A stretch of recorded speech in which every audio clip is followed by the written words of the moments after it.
I would like to introduce you to today's presenter, Keith Keating. Get over to his bio slide. There we go. With a career spanning over 20 years in learning and development, Keith holds a master's degree in leadership and has experience in instructional design, leadership coaching, operations management, and process transformation. More recently, Keith has been leading GP Strategies clients on the development and execution of their global learning strategies. Regardless of the role, at the heart of everything Keith does centers around problem solving. He studied design at MIT Sloan School of Management and found design thinking was a perfect tool to add to his problem-solving toolkit. Since then, Keith has been utilizing design thinking to help clients tap into understanding and resolving unmet customer needs. So with that, I've got a 2-minute intro here. So Keith, I'm going to go ahead and change presenter rights over to you so you can share your screen. Perfect. And let me know if you are able to see it and hear me okay. You sound great, and we see your agenda. Perfect. All right, let's get started. So thank you, Kayla. And good afternoon, everyone. I'm glad you were able to join me today discussing one of my favorite topics, which is design thinking. I believe it's such an incredibly valuable tool, but I find that many don't know how to leverage it. And so my goal today is to help move past the theory of design thinking and focus on the application. I want to help you uncover ideas on how you can leverage this tool as a problem solver. And so to set the stage, I want to start with a story that many of you may be familiar with. So the year is 2007, and Blackberry is on top of the world. They own 50% of the world's smartphone market. I had a Blackberry, and I'm sure many of you had a Blackberry out there as well, at some point at least. But about 5 years after 2007, Blackberry is on the verge of bankruptcy. So how does a company go from controlling 50% of the world's smartphone market to less than 1% in under 5 years? And the answer is simple. It's in their approach to how they handle their customers, and can be summarized in one quote from Blackberry. "We believed we knew better what customers needed than they did." So BlackBerry heard their customers, they just didn't listen. When customers would say, "We want a better keyboard," BlackBerry would say, "Well, you might think you do, but you don't want your device to die at 2 p.m. Or customers would say, "We want to be able to browse the internet." And BlackBerry would say, "Well, you might think you do, but it's not actually possible. And if it was, it wouldn't load properly. So we're just going to continue focusing on what we know best." At the same time, a new competitor entered the market, Apple, which all of us are probably familiar with by now. In 2007, they launched their first iPhone, and within a matter of a few years, toppled BlackBerry and became the new industry leader. And the rest is really history for BlackBerry. So what did Apple do that was so different than BlackBerry? And that too can be summed up in one quote. "We focus on people's needs and desires rather than only the needs of the business." So Apple, compared to BlackBerry, focuses on the people, the needs and desires of the people. And that is the core essence of design thinking. So what is design thinking? It's a process for creative problem solving. It's a methodology that asks us to focus on the people that we're solving the problems for, that leads to human-centered products, services, and internal processes. So design thinking helps to unlock the needs and the problems of our end users, our customers, our learners, even when they don't know what it is or they're not able to articulate it for themselves. So if there's anything that you take away from today, it's remembering that design thinking is a problem-solving methodology with a focus on people. So there are 5 stages of design thinking. The first is empathy, which is where we learn about our audience, our learners, our end users, our customers, our patients. We learn about the people, and that is the most important aspect of design thinking. After we learn about our audience, we then analyze and synthesize all of that data, and we turn it into problem statements to try and identify what challenges they're facing, what root causes exist so we can help them solve those problems. And once we define the problem statement, then of course we brainstorm and we create solutions to try and solve those problems. And then after we have our brainstorms, we come up with our list of ideas, then we move to prototype and we build out one or more of those ideas, but quickly. They're quick, low fidelity prototypes that we're building out. And then of course, once we have those, we want to go back and we want to test it with our users, our audience, to make sure that we heard them correctly, that this is actually solving their underlying issue, and we get their feedback. And more often than not, especially in design thinking, that first round isn't addressing the issue. And that's okay, because design thinking is an iterative process. In fact, when you look at this, it looks like it's linear, but the reality is it's not. Design thinking is a nonlinear iterative process where any of these phases can be happening at the same time or in different order. For me, personally, I like to focus on the empathy phase because I think that's the most important phase that exists. Because at the end of the day, that's what we're here to do, is understand our audience, understand what their challenge is, and try and help them. But once you get to the ideate phase, you might realize you might be brainstorming on the right problem. So you've got to go back and you've got to talk to your audience to make sure that you're aligned. Or once you get to the test phase, you might realize from your learners that actually that's not the right problem, and you may not even have the right idea, so you've got to go back, and that's fine. That's the whole purpose of this, to try quickly, to fail fast, fail forward, to get to that quick solution. At the end of the day, this entire end-to-end process should really only take about 3 to 4 weeks. I have seen it take longer, it can take shorter, but on average, it's estimated around 3 to 4 weeks. So this is quick, this is iterative. Get in, understand the problem, ideate, come up with a solution, test it. Didn't work? No problem. Go back, test again. Continue until you're solving that problem. Additionally, when you look at this, the 5 phases, you're probably thinking, I already do some of those. Of course, when I have ideas, I test them out. Or if there are problems, I define a problem statement. And that's great. You're on the right track. But the methodology works much like a hive, in that each individual piece plays a key role. No one is greater than the other, but it's all of them working together that make the hive one of the strongest structures. So think of it this way as well. In your kitchen, you might have some coconut flour or bananas or eggs. And individually, these are fine ingredients, and you can find some sort of use for them individually, of course. But when you put them together, you actually make something much better. In this case, pancakes, which you can actually make from those 3 ingredients. And as Aristotle said, the whole is greater than the sum of its parts. And in this case, it's the truth, both with the pancakes and design thinking. The 5 phases working together as a whole in that iterative process are what make design thinking so powerful. So how do you know when to apply design thinking? This is a question I get a lot. People get excited when they learn about it and they think, okay, I can use this for everything. And that's not the case. You don't want to use this for everything because it's not applicable. So here are some questions that you can ask yourself to help uncover, is design thinking appropriate, or is a more linear iterative problem-solving methodology appropriate? So first is the problem human-centered? Are there humans involved? Is it around humans? Is it based on humans? If the answer is yes, then design thinking may be the answer. Do you have a clear understanding of the problem? If you don't, or if you're having problems on aligning to what the actual issue is, you know there's a challenge, but you don't know truly what that problem is, design thinking may be the answer. And is the problem fairly complex? Because if it is, then design thinking may also be the answer. So I've said the terminology problem-solving methodology several times so far, and you might be thinking at this point, well, what's the difference between this and all the others that exist? Because there are a number of them out there. Is design thinking just the latest and greatest buzzword of the industry and it's going to fade out in a couple of years? All good questions. So the first is design thinking itself is not new. It's actually been around since the 60s. It got a lot more traction in the early 2000s thanks to Apple, which directly related their product design success to design thinking. Additionally, a design company by the name of IDEO, which many of you may have heard about by now, formed and started to get a lot of industry recognition as well in the early 2000s.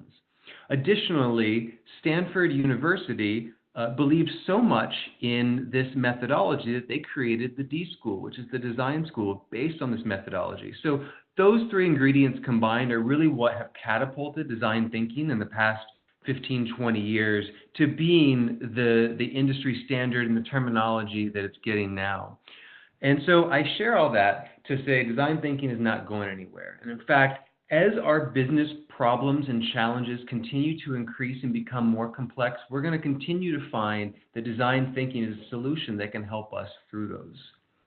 So as far as problem-solving methodology, there are a number out there that exist. So there's Lean, there's Agile, there's PDCA, and they're all strong methodologies, and they all work.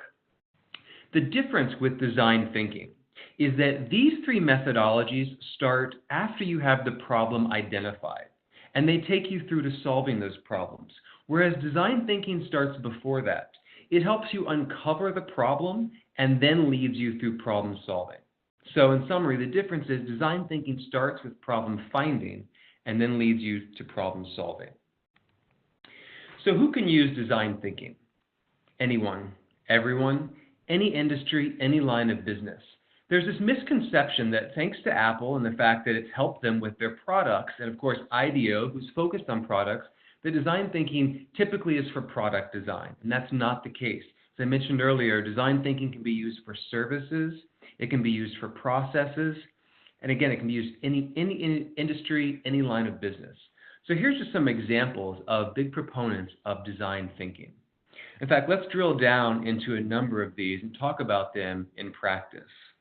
So for example, Airbnb founders attribute their initial success to design thinking. So at the beginning, they were so focused on the coding of their platform that they failed to take into account what customers actually wanted, which was great photography of the rentals that they were viewing. And so as Airbnb started to fold, they used design thinking to uncover that's what customers wanted, and the founders actually went out and started taking the pictures themselves in New York as they were getting established to make sure that they were giving customers what they needed. Airbnb also uncovered through design thinking that their learners, their employees like the idea of experience. And so they want to change, and they have changed actually, their chief HR function into the chief employee experience officer function, recognizing that experience is essential in the workplace, especially among millennials. LinkedIn recently had a 6-week program with over 1,000 participants from other Silicon Valley companies, and that purpose was just looking at low engagement scores and trying to figure out what the issues were and how they could help solve them as a cohesive group. Citrix originally was using design thinking in their product organization, but after they realized the success of it, they started launching it through other areas of their organization, recognizing that it's not a one-time event, but it's a cultural shift. And Telstra used design thinking to help them enhance their new employee onboarding experience. They were having trouble with the difficulty and the complexity of getting new hires on board and through the process. And so design thinking helped them minimize that complexity and improve the efficiency of the onboarding experience. Bank of America, in 2007, Bank of America launched a design thinking initiative to uncover what else could they be doing to help customers. And through that initiative, they uncovered that customers really want help saving more money. And so through their brainstorming, Bank of America came up with the program Keep the Change, which rounds up on every debit card purchase and automatically puts it into a savings account. And as a result, over 12 million customers have enrolled and over $2 billion have been saved through this program, bringing a great value to both the customers and the business itself.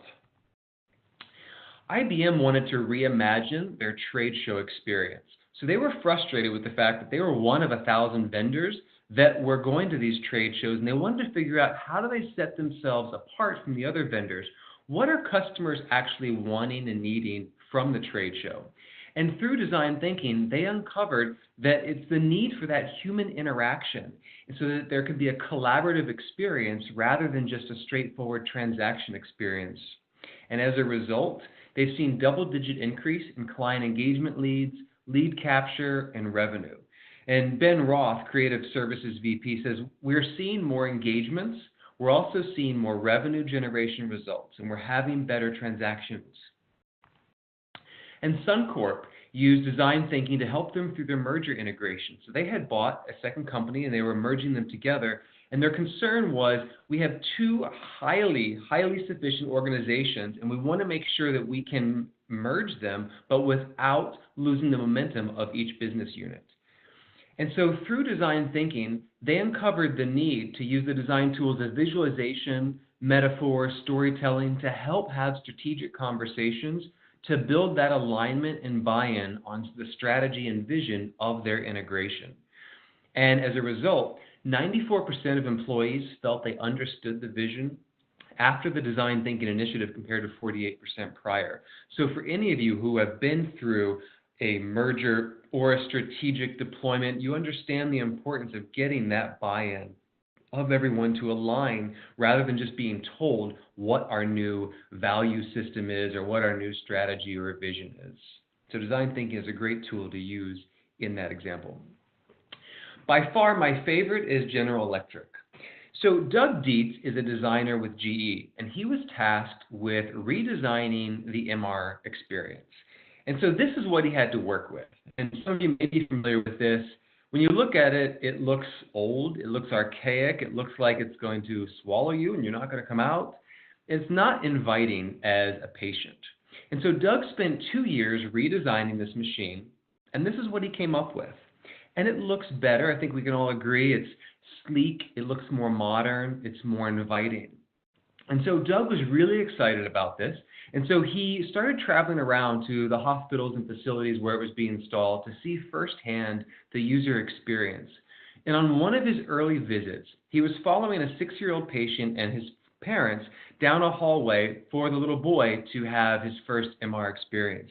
And as the boy got closer to the room, he started to get nervous and scared. He started to cry. His parents tried to calm him down, but it's already in a stressful situation, and so they're not really able to get control over their little boy. And by the time he got into the room, he was so hysterical that he actually had to be sedated. In fact, 80% of all children that use MR scanners have to be sedated. So when Doug witnessed this firsthand, he realized that he had failed. He failed because when he designed this machine, he designed it from his perspective, from an adult's perspective, certainly not from a patient, and definitely not from a patient that was a child. So he accepted this challenge, and he went back to the drawing board to redesign, to reimagine this MR scanner, but this time he employed design thinking. And in that empathy phase, he included children, parents, doctors, designers, to help him uncover what it is that they actually need. And through that initiative, he identified that patients like the idea of experiences. They want to be transported to someplace else because this is a stressful situation that they're in. So what they came up with was the idea of an MR experience. For example, a rocket ship that takes you into outer space, or a pirate ship like this that can sail you around the island. And in fact, they were so keen on details that they even included a pina colada air freshener in the specific room to give it that island feel. And it turns out that that solved a latent need for the parents, because the parents would then report out they actually felt calmer because that pina colada smell reminded them of being on vacation on a beach drinking pina coladas. So in the first 3 months, the child sedation rate dropped below 8%. And so at this point, Doug felt successful. But what he learned from this experience was the importance of using design thinking, the importance of the empathy phase of bringing in your end users, your learners, your audience, your patients up front to understand what they truly need before spending 2 years designing a solution only to find out that it actually didn't meet the needs of your end users. So with that, I've talked a bit about some ways that other companies use design thinking. So I want to take a moment and talk about how we can apply it in the L&D space. So these are just 6 examples of the ways that can be applied.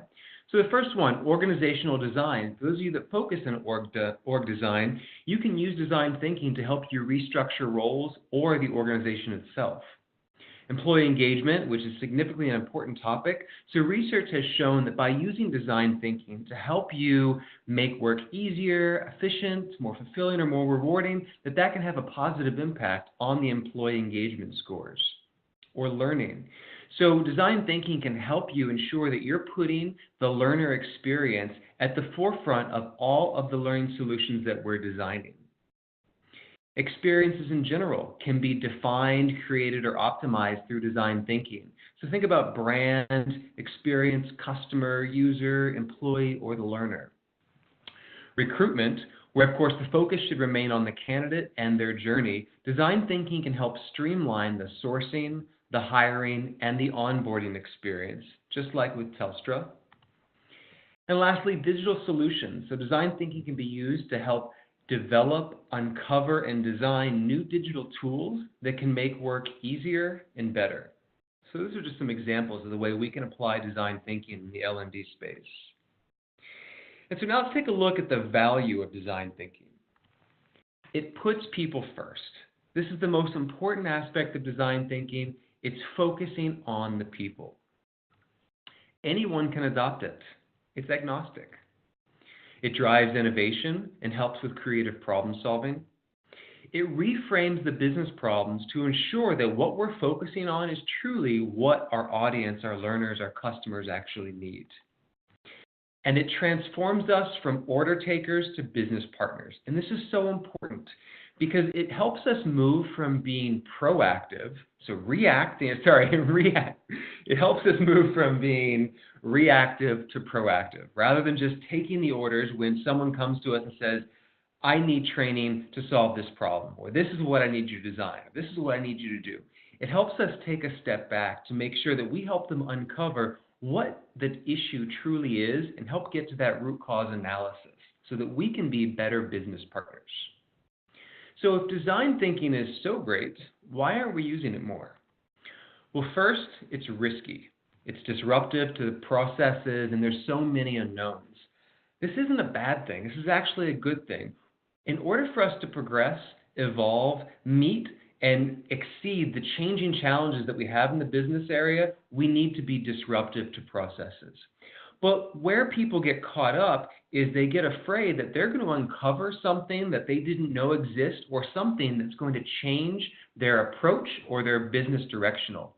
And that's okay. That's the whole purpose of design thinking. Lack of leadership buy-in. So this tends to come because leaders don't understand the value of design thinking. They don't understand how it can be applied. They tend to get hung up that it's so heavily based on products. And that's where we need to come in as design thinking practitioners to really help educate and communicate that design thinking can be used in any industry, any line of business, and it's much greater than being used for products. It stops at theory. I hear a lot, I get it, I read an article, I watched a webinar, I know the 5 phases, but knowing them is not enough. You've got to move from theory to application and get out there and actually apply it. And that's what today's session is really talking about, helping you understand the ways that it can be used, the ways that it's currently used, and the value. Some people think of design thinking as a one-time event. I'll talk to customers or clients and they'll say, yeah, we tried it once and it was nice, but that's not enough. Design thinking isn't a one-time event. It's a culture shift. It's a mind shift. It's a transformative journey. There's change management associated to it. As much as I would love to say that each of us individually can drive design thinking and be the power behind it, that's not the case. It takes a team. It takes a culture shift for everyone to get in line to understand the way the 5 phases work, using them together so that you have the same terminology, the same vernacular, and we're all working to the same goal. And lastly, the name. And this is one that I even struggle with. The name is a bit of a misnomer. So let's take a look at it. Design thinking. We'll break it down. Design. When people hear design, like myself, initially when I first started learning about it, my first thought was, well, I'm not a designer. I'm not a creative, so this is not for me. It actually scares me because I'm not creative. And that's not the case here. The reason that is named, the first name word comes from design, is because the tools that we use come from designers. And that's really how design thinking began, but you do not have to be a designer. You don't have to be creative. And the second part is thinking. People say, I don't want a thinking methodology, I want a doing methodology. And I have to laugh when I hear that, because if you understand design thinking, yeah, you're thinking, maybe you're ideating, that's where you're thinking, but it's all about doing. It's all about action, getting out there, understanding what your learners' challenges are, helping them uncover the problem, brainstorming, coming up with ideas, creating, bringing those ideas to life, testing them, and then implementing them, getting it to work to solve that business problem. Nothing in there is really just a thinking. Design thinking is all about action. And so the reality is, it's important for all of us to be aware of that and to talk about that so that we can help break through that misconception about design thinking being just for creatives and not being actionable. And at the end of the day, what's in a name? And so I share this Because you've probably heard user experience or experience design or systems thinking. You've probably heard all these at one point. And as you're on your journey of design thinking practitioner, a lot of questions I get is, what's the difference? And at the end of the day, we are all trying to solve for one thing, and that's the human.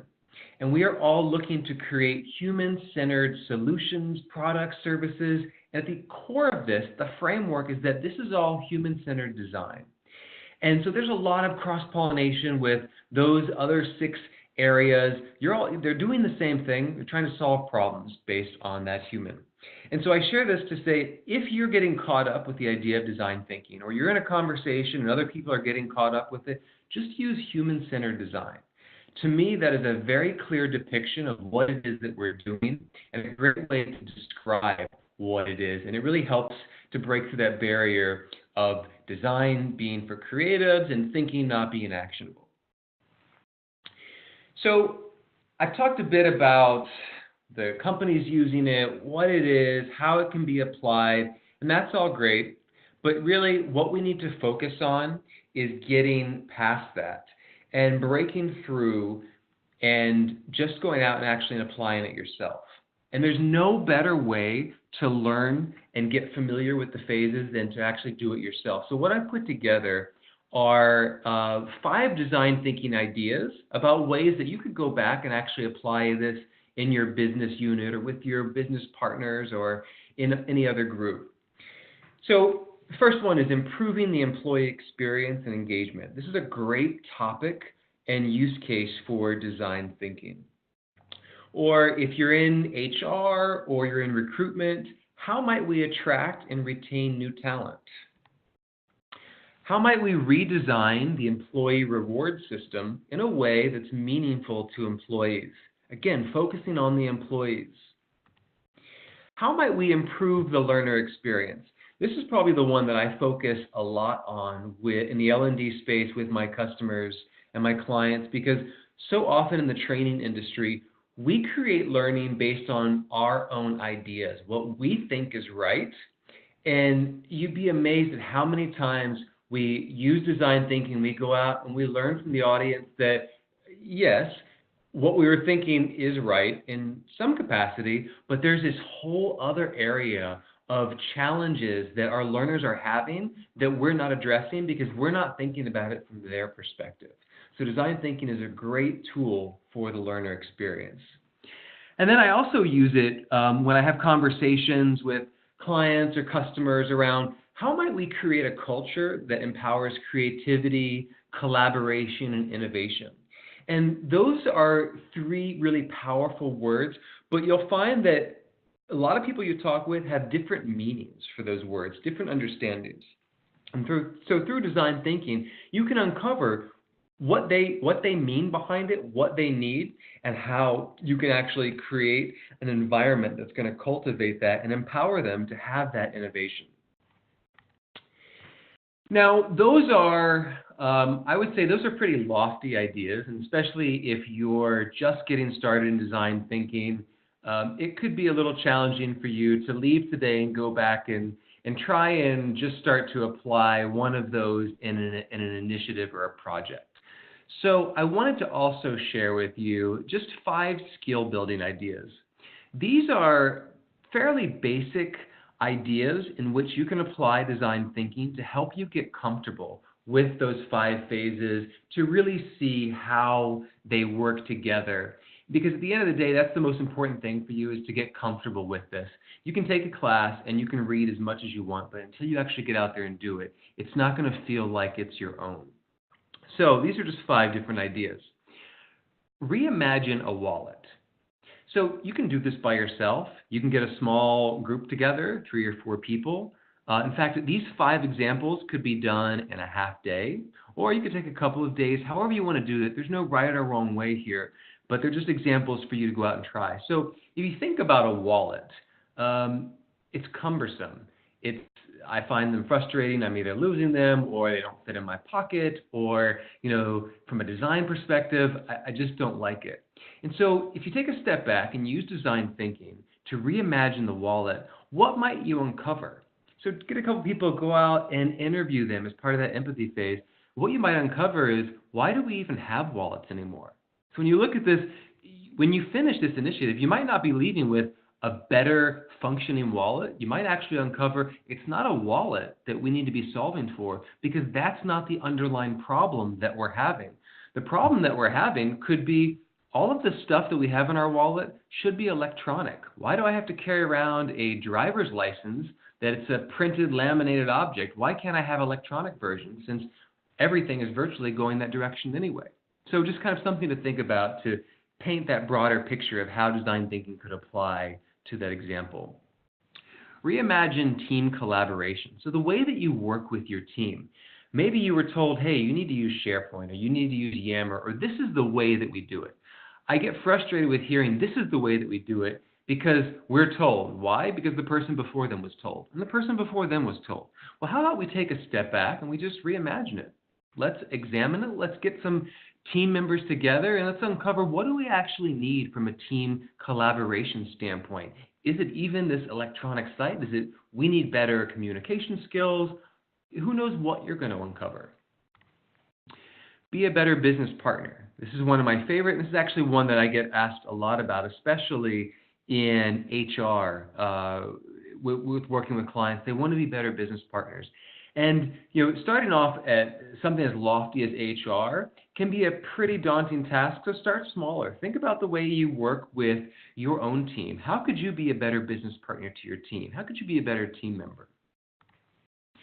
What about fostering innovation? Again, goes back to what I was sharing earlier, in that innovation has a different context and different meaning to the individuals different people that you talk to. And so maybe you want to look at, how might we create an innovative environment or just an innovation opportunity within your small team. And lastly, this is kind of an easy one, but one that I think people have the most fun with. Pick your favorite product, whatever it is, food, a drink, technology, a piece of clothing, and reimagine it.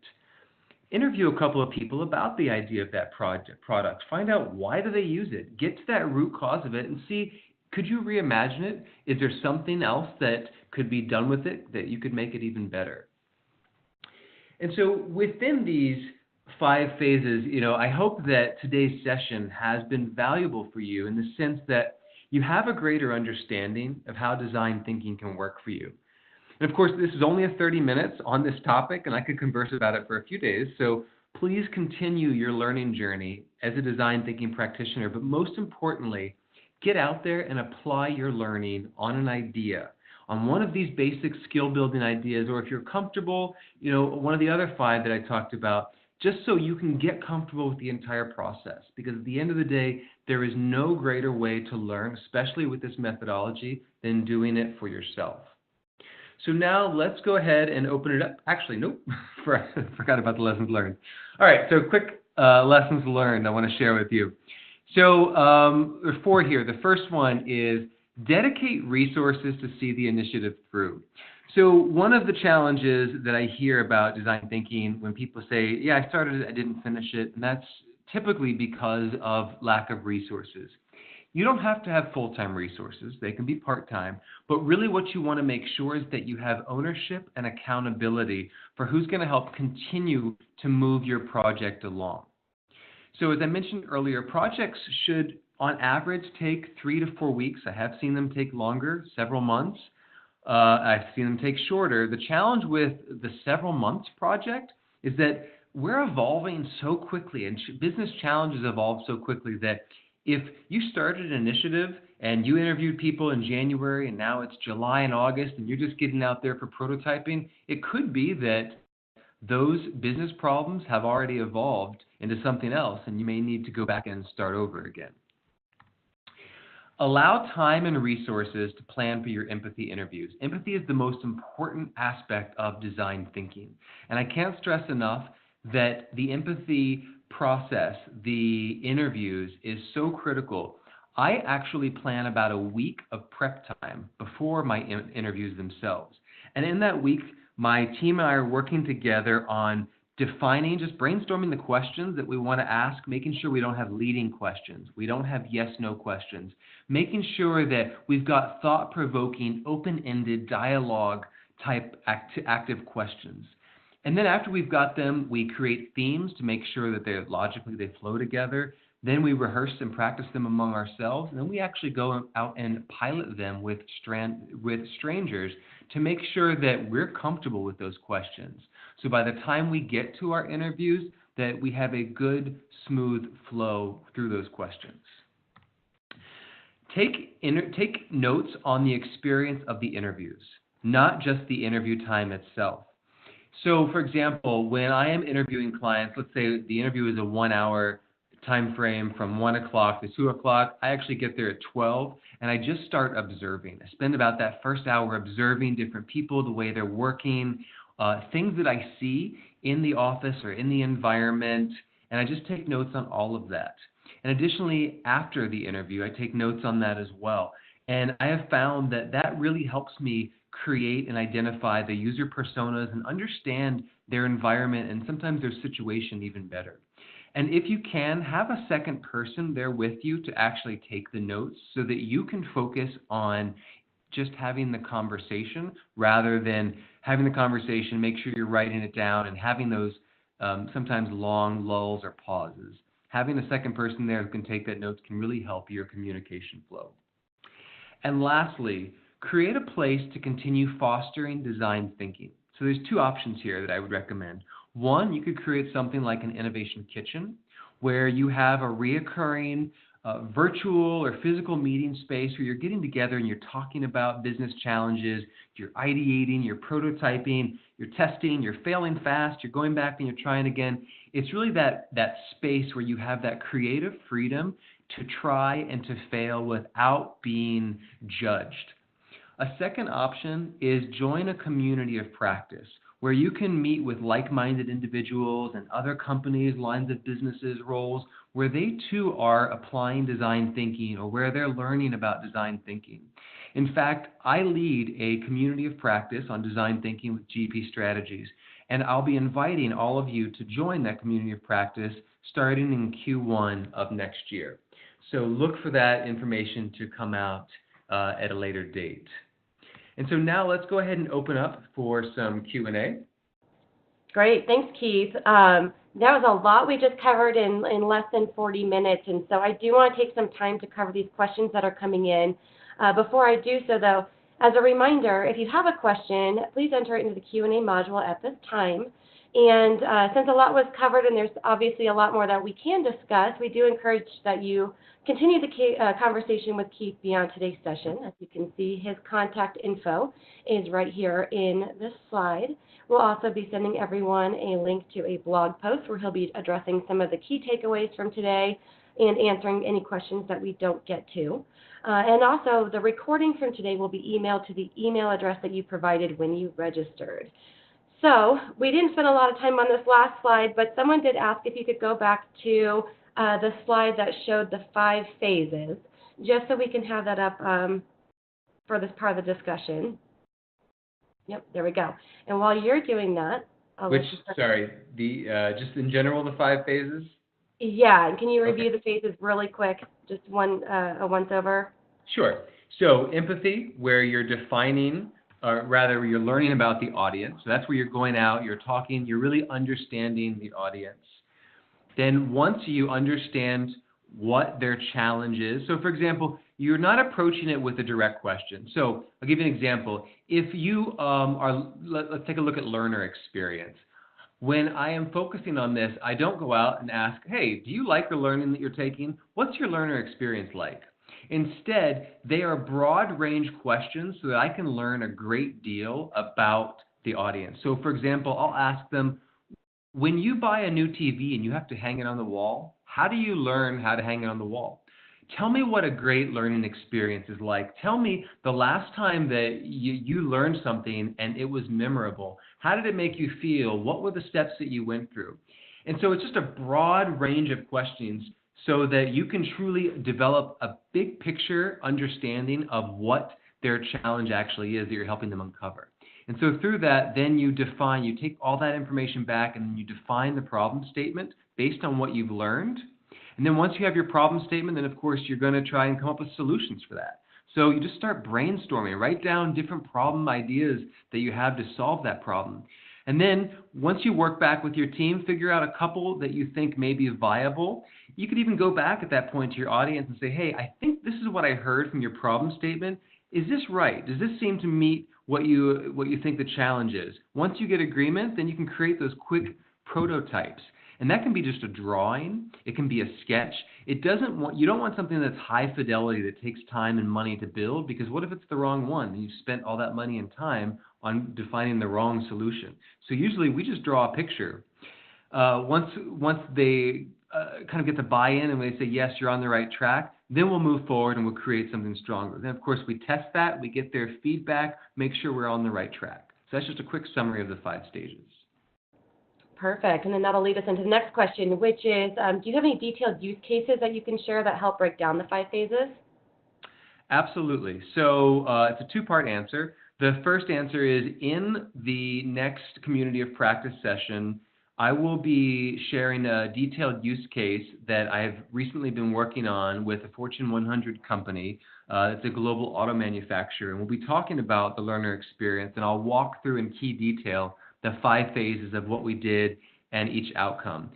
In the meantime, so you don't have to wait that long, there's a book that I really recommend. Now, I know I don't normally promote other materials, but this is one of the most valuable tools, I think, as a design thinking practitioner that I recommend you reading. And it's called Solving Problems with Design Thinking. So if you can put that into the chat window for everyone. It's by Gene Litka. And again, it's Solving Problems with Design Thinking, 10 Stories of What Works. And what I love is it's 10 use cases, and it breaks it down as to what they did in each of these use cases in different industries and how they applied design thinking. In fact, a couple of them I pulled from today, IBM and Suncorp. Okay, I think I shared that. Sorry, I had to do that quickly. I think I just shared that with everyone. If you don't see it, oh, wait, no, sorry, Keith, I sent that to just you, not everyone. I will, when he's answering the next question, I will make sure to put that in the chat field. Sorry about that. So, you know, as another focus right now is along the lines of data, and we hear about data all the time. It's you know, whether it's big data or analytics or how we're talking about it, data is the core of so many learning initiatives. And so do you have any tips for blending design thinking into analytics? Good question. And I know in 2 minutes I'm not going to be able to get to all of that. So what I would ask is if we could pause on that question, because I just don't want to give you a 30-second answer. It's not sufficient. So I will specifically add that as a topic to our community of practice session. Fair enough. Okay, so let me go back down to these other questions. Let's see here. There are a lot coming in. Can you talk a little bit about integrating design thinking with certain models like ADDIE, SAM, Waterfall, and how it relates to the PM process?